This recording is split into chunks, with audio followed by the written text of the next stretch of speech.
Monday, July 17th, already. Ooh, seems like the month just started. But here we are. We have 3 items on our agenda this evening. The first one being our water and sewer rates, and I'll turn it over to Mr. Fearborn. Thank you, sir. I'll turn it over with very few words to Ms. Williams. Good evening, everyone. I laid out all of the documents in front of you. I'll just go through my little presentation real fast. The city follows a cost of service model to determine our water and sewer rates. Annually, we complete a thorough analysis using a water and sewer rate model. In this analysis, it's important that we maintain a fund balance that's adequate to cover our costs. This includes a 20% reserve of our expenses in the fund, just like we do in our general fund and park fund. We analyze the total expected cost to provide the service, the anticipated consumption per customer, and calculate the rate that needs to be charged in order to break even based on the number of customers for each water and sewer. First, in analyzing our water rates, we're assuming consumption per customer of 70,063 gallons annually. This is taken from the past 3-year average of billed consumption. The number of customers anticipated for fiscal year 24 is 8,854. We expect to purchase from Kansas City 620,336 gallons of water. We will see a rate increase from Kansas City this year. The city of Kansas City, Missouri completed a water utility cost service study and indicated that they will change wholesale customer rates. The increase is 4%. It's actually already gone into effect, I think, May 1st. Our rate model indicates that our water rate, however, will be able to remain the same at $6.54 per 1,000 gallons. Moving on to our sewer rates. For sewer, the average consumption for the past 3 years is 54,519 gallons annually, and our estimate of customers in fiscal year 24 is 8,605. Little Blue Valley Sewer District has not provided their anticipated rate changes to us that will begin in October. They're in the middle of their budget process right now as well.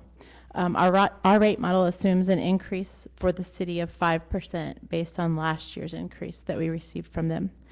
In addition, we have 2,001 customers that are anticipated in the Middle Big Creek District. Rates will increase from $41 per connection to $44 per connection in Middle Big Creek beginning in October. This increase is 7.32%, which is about $82,000 annually for the Middle Big Creek area. The break even for sewer in the rate model calculation is $9.13 per 1,000 gallons for volume billing method. This is an increase from $8.96 or 17 cents per 1,000 gallons. The winter averaging calculated rate is $9.58 per 1,000 gallons. So our combined change in our rates is an increase of 17 cents per 1,000 gallons, and that's based on average consumption of 5,300 gallons. That equates to about 90 cents per month that our customers will see. I did go ahead and provide Amy every spring. She updates all of she goes and looks at everybody's water and sewer rates that are around us, and she just provides their water and sewer rates, though then we analyze them to see where we fit in that. I think you should be able to find it toward the back of your packet. Right now it looks like with the new rates that we're proposing, it's going to have us as the lowest under Lee Summit this time. I think usually we're pretty close to them. But I think that's all I have for you. That concludes my staff report. And when Ms. Williams says lowest, that's lowest for people who are providing both water and sewer. Obviously, the water Yes. districts are. A little different, yeah.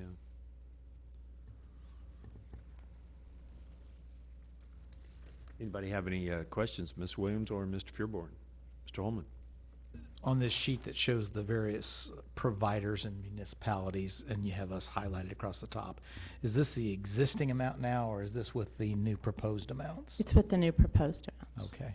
Yeah, as I recall, in the past, we're lower than anybody, including Lee Summit, at the 5,000 gallon amount, and then slightly higher than Lee Summit. I know Lee Summit has edged us out in both categories for a number of years. Not a whole lot. I mean, we were real close and by far and away cheaper than anybody else across the board when you combine the two, especially, and even in the individual categories, we're still, we're going to be the leader across the board as well, it looks like.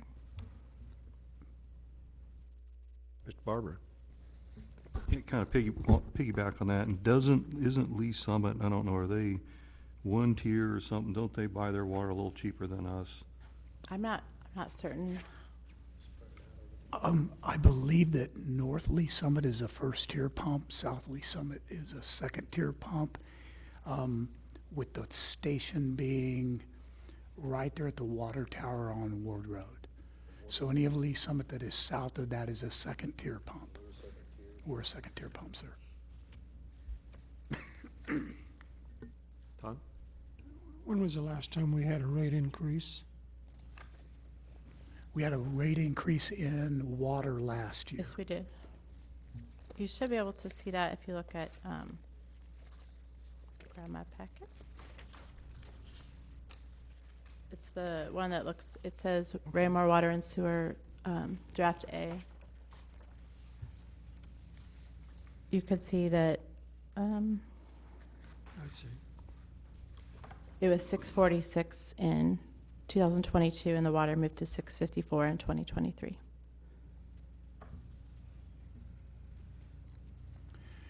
Sir, would you like to bring any perspective to Middle Big Creek and what's going to be going on? Yeah, so as you see in the middle of the front page there, it talks about Middle Big Creek continue to build per connection for the time being.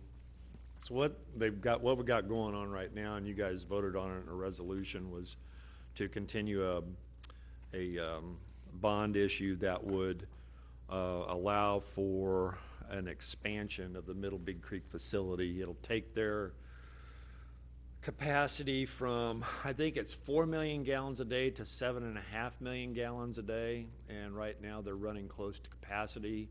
So it'll be a nice increase. The problem is that they just had FEMA come through with a new floodplain, and some of the lines they had were going to be along that floodplain, so now they're going to redirect some lines. It's going to delay the project about another 6 months.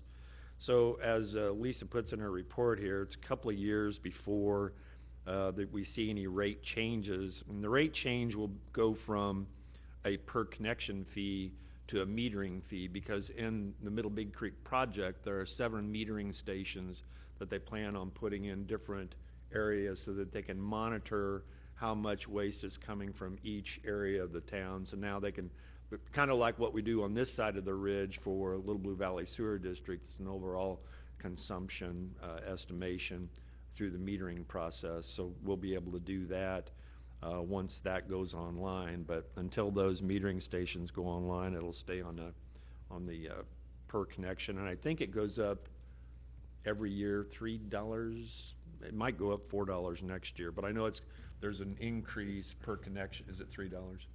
There's an increase per connection until the metering things go online. I think we've got 2 meters going in, 1 meter going in Raymore, and another one going in an area that we control, which is just outside of Raymore, near the Alexander Creek area. So, and then there's 5 others stationed throughout Greenwood and Lee Summit and Raintree and so forth. Does the sewer district have any kind of projections as far as it would relate to us? We anticipate our rates going down, staying the same, going up, changing from a connection fee to a volume averaging? Yeah, I think, that's kind of up to us. We set our rate to make sure that we're compensated for whatever services we provide. And so it'll really depend on how much they charge us and how much we have to pay back. So, that actual per connection rate could be a savings in the future for some of those folks out there as they come down to a metering position. So it could help, it could go up, it just depends on their consumption. It'll eventually be just like Little Blue in that it'll be based on our volume as a percentage of the total volume going in. For the Ward 4 council members, we have already heard some complaints about the metering station that is going in right behind one of the homes in Alexander Creek. You may hear from the homeowner. They are very large. They have concerns about the smell and the size of them. Not our project, Middle Big Creek's project. We do have, from time to time, there is one in Raintree right now that's been there for a long time, and they do get smell issues from time to time, but they have mitigation plans to take care of that, and it does leak sometimes, but their backflow valves sometimes need replacement or repair, and so they will fix it, and then the smell goes away, but it dissipates. But that does happen from time to time, so we can't guarantee it won't happen for those folks. Yes, A Mr. question to Townsend. Mr. Fearburn's comment. So I would assume that's within the Little Blue Valley's easement or within their easement? It is within the Middle Big Creek Little easement. Big Creek easement, okay. And we have also, to the mayor's comment, we have actually been in touch with them a couple of times. They have asked us about our odor control measures. Now, they would have to do it at each of, you'll remember the big crazy cylinder thing that we have down at Owen Good that does a very effective job of getting rid of the odor smell. They'd have to put one at each of the metering stations, which would get very expensive for them, but they have asked for the specifications on those. Thank you. Anyone else? Okay, just a cost of doing business. Sorry, guys. We'll be bringing this to you all we have to give 30 days notice because of the sewer increase. Statute requires that, but we'll be bringing it to you as soon as we can with these particular rates. Okay, if there's nothing else, we'll move on to the Prairie Lane Road work. The county approached us several months ago about the fact that they were going to be moving forward with mill and overlay of Prairie Lane. Wanted to know if we would be interested in having our portion done while they did that to have an economy of scale. We certainly are, especially since once the Ward Road project starts, Prairie Lane will once again be a detour route for Ward Road. Prairie Lane is the reason the county recognized the need for this. Prairie Lane is starting to get, as Mr. Crass put it, very, very rough. Going to get rougher if we don't get it repaired now, similar to what happened with Ward Road. They did put it out for bid, and the first sheet that is in front of you all kind of gives the overlay of that. The city portion, the total project is going to be from 58 to 155th Street. City portion, as you can see on the map of the front page of the plans, is 17% of that particular section. Total construction cost is $467,388.75.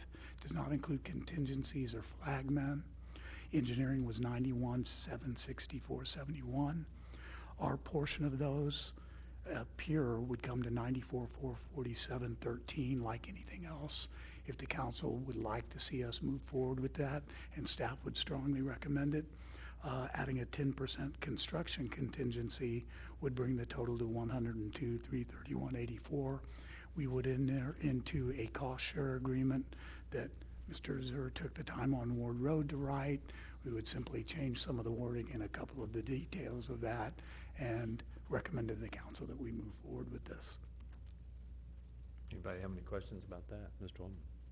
I assume with this project, we save some money based off of our initial projections of our project here because they're doing it, they come down some?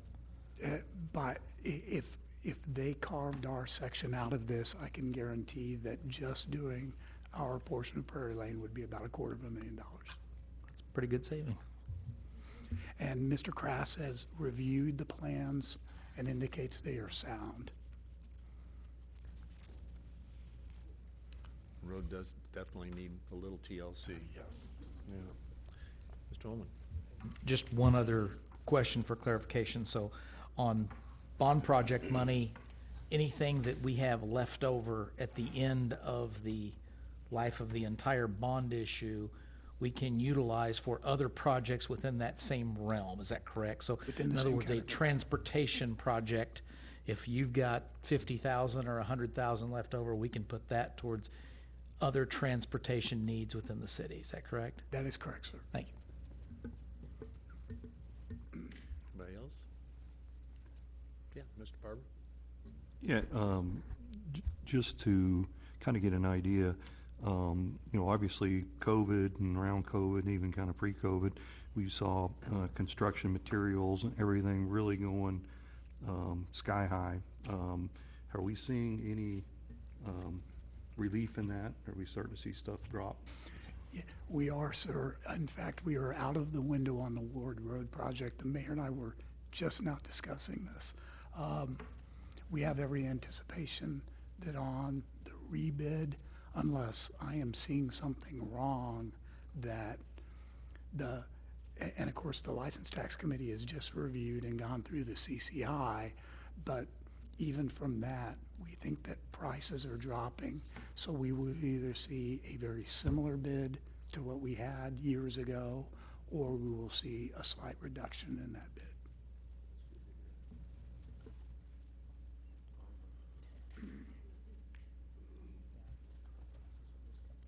Anyone else?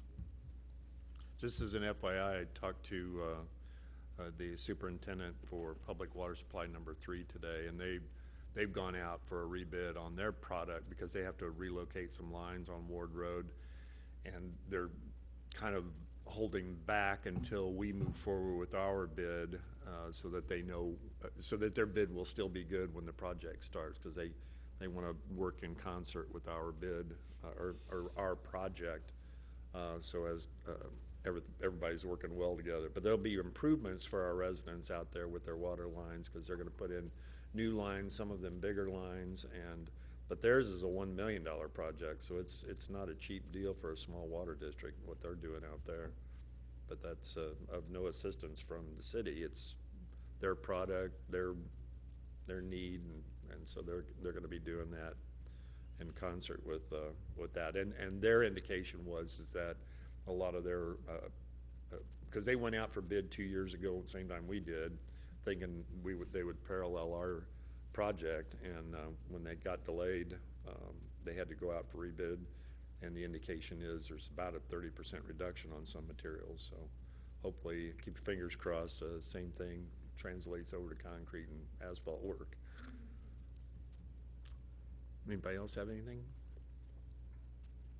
Okay, well, if not, we'll move on to the last item on our agenda tonight. As you know, every year, council compensation is considered via the rules and procedures of our charter. And so to open it up for discussion, I know we've had discussion in the past about compensation. Most of the time it's been kept the same over the last, let's see, when was the last increase? Do you recall, Jim? I know it went into effect in April of 19 for the council, and maybe April of 17 for the mayor. I can't remember now. I don't want to give that information Okay. because I have not checked it. Oh, okay. I All should right. have. I know it's but been a few years. It's not that I don't but want to give the information. I We've just, kind of kept wanna it be where it's at accurate. about the last 2 or 3 years. I was thinking it was about 3 years. 'Cause Yeah. I think it was the middle of my term, so then I've only got it for 2 years. Oh, okay. All right. That sounds about right. And then I think it was the year before that for the mayor's position. Mr. Barber? Yeah, I think, my opinion, that council compensation is fine where it's at, but I do think our mayor is definitely under compensated for the amount of time and that you have to put in at that position. And so I would be open to some kind of increase for the mayor's compensation. Anyone else? Ms. Madelgawad? I'll just add my 2 cents up front that I've added every time we have this conversation. I am not necessarily opposed to that, but if we do that, I think we also need to rewrite the job description for the mayor, because right now, a lot of the duties that our wonderful mayor takes on are not actually required duties. And so in the past, I've been in favor of keeping it the same, because we don't know if the next person who steps into this role will do all of the things that our current mayor does, and unless those jobs are required, I'm not in favor of additional compensation. Mr. Holman? I can live with that. I think that's a reasonable plan. And I think the mayor's compensation should go to $1,500 a month when we add those extra duties. We're getting bigger, there's more of them. I know Chris spends a lot of his time. The increase is not for Chris, it would be for the next person that becomes mayor. We don't take an increase during our term, but I know you've spent significant time, especially this year, down at Jeff City, in addition to all the other stuff that we do here, meetings with different groups. As I've said for a number of years, the job gets more and more complex and more demanding as we go forward and as we grow in size. And that's not going to go backwards. That's going to increase. And like I said, I think a reasonable amount is $1,500 a month.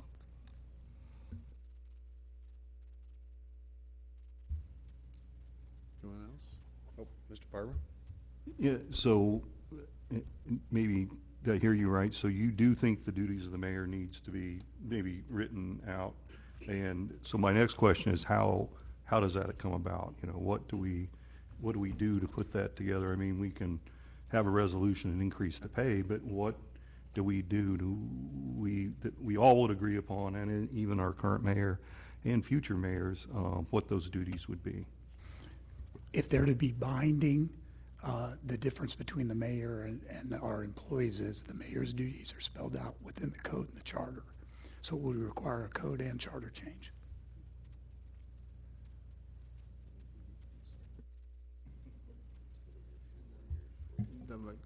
Given the past charter change, that was a committee formed, would this follow a similar process, or would it just be specific to the mayor's position and discussion? The city council can bring forward a charter change. Okay. And it's a vote of the people at that point? Yeah. Okay. On the charter change or the salary? You can make the code change yourself. The charter does would the need to be a council- vote of the people. The charter's the vote of the people, specific And to the the position? charter language is a higher level of job description. The code gets into the nitty-gritty. Okay, yeah. But the dollar figure isn't necessarily approved in either of those locations. It's simply a change by vote of the council or unanimous approval. Okay, But thank you have to have the authority under the charter. Under the charter. And I would want to check with the Missouri Ethics Commission to make a determination on whether the council could, in the near term, change the job description, the duties description within the code, and then at a later date, change the language of the charter, but still have it go into effect in some sort of a time frame. So, order of process, then it's, Right. is that a municipal election that it would have to be on? So the charter That's correct. first, then the council ordinance, provided MEC gives recommendations on the process, but it'd be vote of the people at a municipal election in April. Then we would review our code, make a corresponding code change soon thereafter, and then another ordinance with respect to salary, if that conversation. Unless the wording that you all would put into the charter, unless the wording, I'm sorry, that you would all put into the code was not in conflict with the wording of the charter, the pay increase in the code could be changed immediately. Got it. Charter to follow, again, as long as it's not in conflict. On the conflict. That's why charter language tends to be a little bit, I don't want to put more vague. I Okay. prefer the term broader. There you go. Sonia? Just a quick question. I know as council members, we kind of have I mean, it's formal, but it's not part of the code, kind of a code of conduct. Would that be an alternative way to do that, or no? Because the code and the charter specifically address the duties associated with the positions, I would strongly recommend we leave it in there. Tabitha? So it sounds like to me, before we go even down maybe that road, I don't know what you do that's not on the list. So maybe if there's a way you could write like the additional things that you are doing that we would be tempted to put in there before we go before the voters. I mean, and Yeah, or see, that will depend on the amount as Well, well. what would be difficult with outlining all my things that I made, a lot of them are voluntary in nature, not mandatory in nature. You know, being on the Mid-America Regional Council Board or serving on the planning and zoning, you know, that's kind of up to me to say, I'll take it, and so you guys don't have to, that type of thing. But, you know, the Public Safety Communications Board of Mid-America Regional Council, I'm the mayor that's on that board. So there are a lot of things that I've been asked to serve on that I've volunteered to do that don't necessarily reflect upon the obligated duties of the mayor. So it would be hard to outline those things, to be honest with you. And I understand that, and I don't necessarily think we need to make the next mayor have to be on all those, but at least knowing what all you are doing to see, okay, we need to make sure we're compensating fairly, so that way you're not, But you're see, volunteering. you can't really compensate me while I'm in office other than the existing compensation. True, It for the has next to one. occur with the Sure. next election, next Sure. office holder. But I think, then how do we know what to add to your, I guess, could you look at what you are doing that you feel like would be beneficial, you hope the next mayor would do? Sure, And but then- I don't think you could obligate them to it. I think it'd be too hard to obligate them to those So things. you don't think we should change the charter?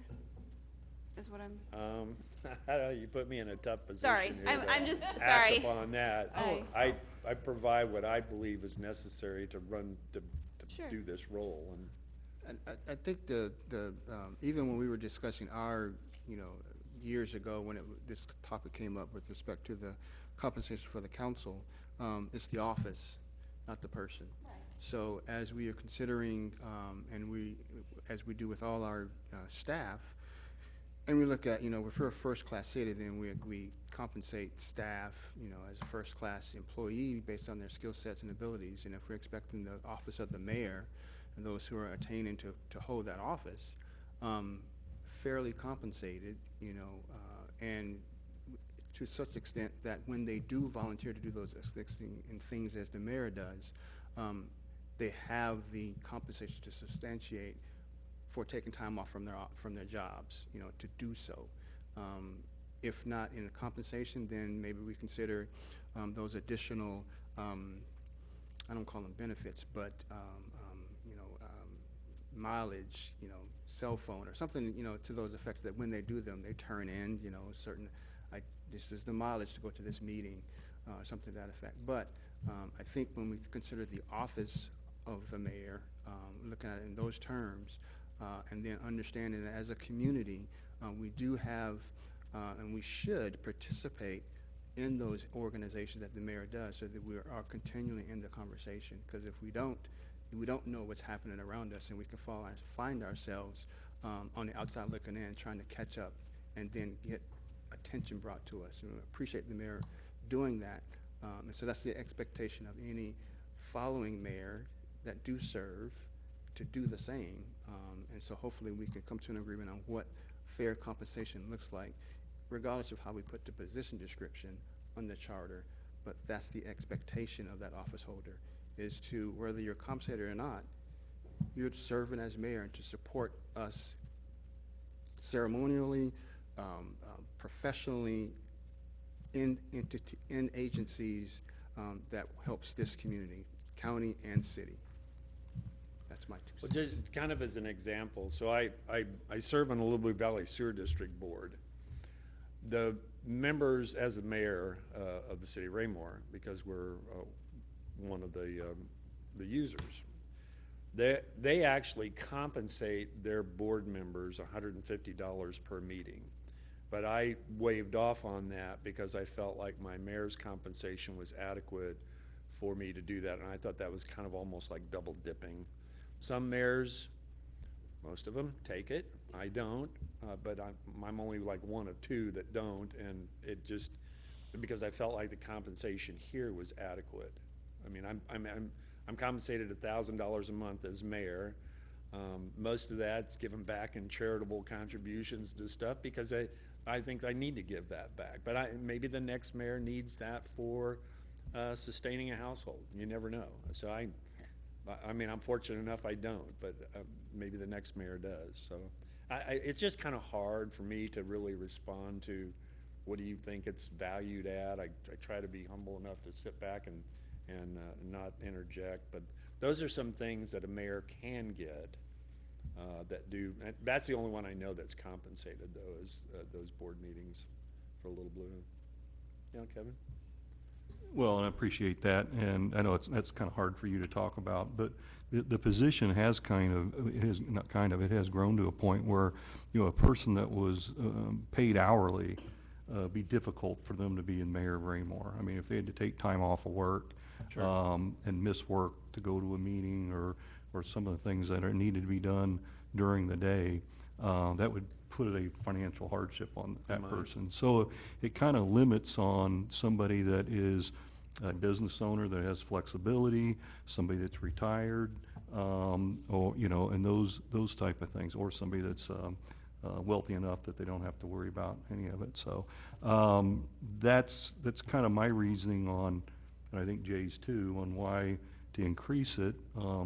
The duty side of it, you know, I think that could be looked at, but again, you know, how do you quantify it, and then how do you hold somebody's feet to the fire too? I mean, so they don't do it. What, as an elected official, what are you going to do? So if you can't enforce it, then it's kind of worthless at the same time. So, Joe?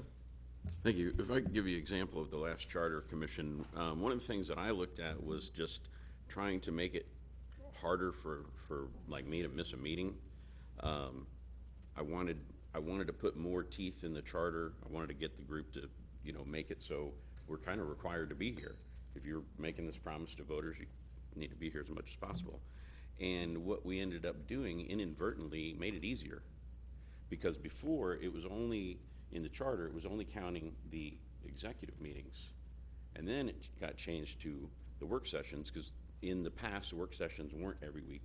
Right. And so it ended up making it's very hard. I'll just put it this way: it's very hard to put checks and balances into it at the charter level, because it's such a broad document. Sure. And I don't think we had any. I don't think anyone broached the subject for any. What did we have? 17 different things that we voted on, I believe, that were approved. But anyway, I think it was 12. Okay. But anyway, it sometimes is you try to get in there, and then once the group works through it, it's a harder ball to pull apart than you think. Yeah, exactly. It's always a tough discussion. I know. But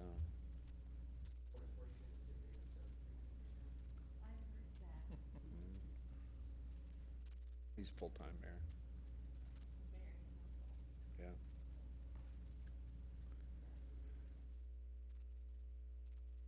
Oh, yeah.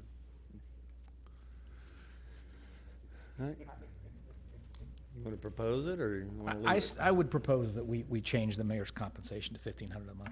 And I think Councilmember Dogowatt's point is well taken. We've been lucky. We've been spoiled. The entire group, including the mayor for some time, has been a group of stand-up individuals that are dedicated to the community. But the fact is, we could have an election where we have someone elected to that office that is not conscientious at all. And that's an unfortunate scenario, but it does happen. It's happened in other cities. And then you start hearing people grumbling about we're paying this person X, and they're not doing. I mean, we had a real crisis with what's going on north of us here, and you stepped up, and Barbara stepped up, and Reggie stepped up, and everybody pulled together. But can you imagine that scenario if we had someone who was just basically showing up at the occasional meeting and drawing the paycheck? And so that's what I think she's trying to get at, to try and give us some insurance in this. But as everybody's pointed out, I'm not sure exactly how we do that, but maybe we could at least outline some of the expected duties, if maybe not even holding their feet completely to the fire, I think. Does that And make, keep in mind too, you come here every June and talk about it. It can go down as well as it can go up. If I could, I was not trying to say that your idea to codify it is a bad idea. It's just gonna be work. It's gonna be difficult, and we would definitely have to have, the process, because it was difficult. Sure. Yes, Anya? So could we maybe take a stab at what that change to the code might be without conflicting with the charter? We could at least take that first step to get a little bit better definition in the code before we move forward with increasing the compensation. I mean, it doesn't have to be done at this time of year, it's just the time of year we've chosen to have the conversation. Yeah. So could that be our first step, and then Yeah. we can revisit at another work session Yeah. potentially? Take some time to massage it and get with Mr. Fearmore and Mr. Zur, and we can, I would just Put ask something that together. in the past, we've let it go, it was another year, and years don't, eventually they add up. If we could maybe get a report back out on this and say within 2 to 30 3 days? months. Yeah, great, I was gonna say 3 months, but I mean, sure, it would give you take me enough long time to do write it. things up. That's I mean, fine, and then just put it I'm on sure another it's work just a matter session, of we looking at the could. code. I want to be sure, and Mr. Zur needs to be quiet now. I want to be sure that I'm hearing this correctly. In the immediate, I've said to the council in the past, the mayor knows I'm going to say this too. I've said to the council in the past couple of years when this has come up, that it didn't matter that year. This year it matters because next April, the mayor will be up for election, that position. So if it's going to go into effect, council action now, which I need to, the reason it's in July every year is because I need to know for the budget. If the council wants to take, I think I'm hearing the council say, go ahead and bring before us the 1,500, and then we work out the details in a future month of the duties. Well, I think they want to Or do you want 'em- coincide, yeah, Okay, so they can kind of Okay. picture what we're talking about. okay. Yeah. And is staff being tasked with these duties, or is there going to be a council committee of that? I'm a little uncomfortable with staff being tasked Sir, I with was the duty. actually, I was actually gonna recommend, I know we're not big on committees here and we have a rule against standing committees, but this is one where you might wanna consider appointing 2 or 3 people from the council and some advice and counsel with you to see if we could come up with something that everybody's comfortable with, and Okay. I think it's not a bad idea. Is that a volunteer? If you so choose, sir. Anybody else want to serve? Okay. Anybody else? We'll do 3. All right. Looks like we got them there. All right. And all of that beginning with your evaluation of what you do. Job responsibilities, sure. Thank you. Yep. And give us your opinion too on which ones you think are more. Sure. These are more from the heart and not necessarily required, but for I'll example, try. we had to have somebody engaged at Jeff City this year. We just had to. Yeah. And I know that's tough if you have a full-time job and you don't, but in that scenario, you have to, maybe you can delegate it to somebody. I can't go this week. Don, can you go? Reggie, can you go? Well, in fact, we did that Yeah, I this know, you last did. year. So- Mr. Townsend went in my But place. I think that there's value in writing that down at a minimum and kind of starting to define some of those things as we get larger. I Okay. agree. All right. I'll look at a date and time when everybody can make it, and we'll get together. Yeah, Has yeah, what? he did, didn't he? First time I've seen Mr. Freeborn do a Heisman on something.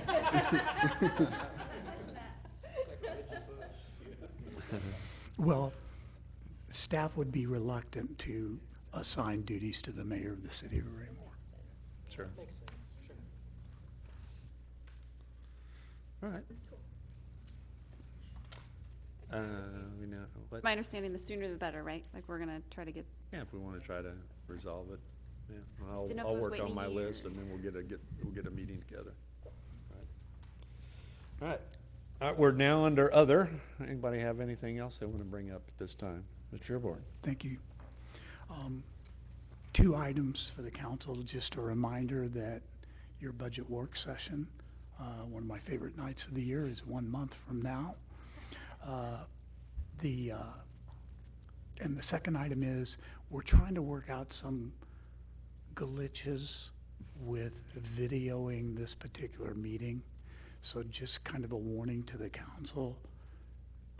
The microphones will be live and the camera will be live when we adjourn. And if you happen to go to YouTube or Channel 7, you're going to see all night long a very dark council chamber. But you might want to be a little bit careful when we're leaving here tonight.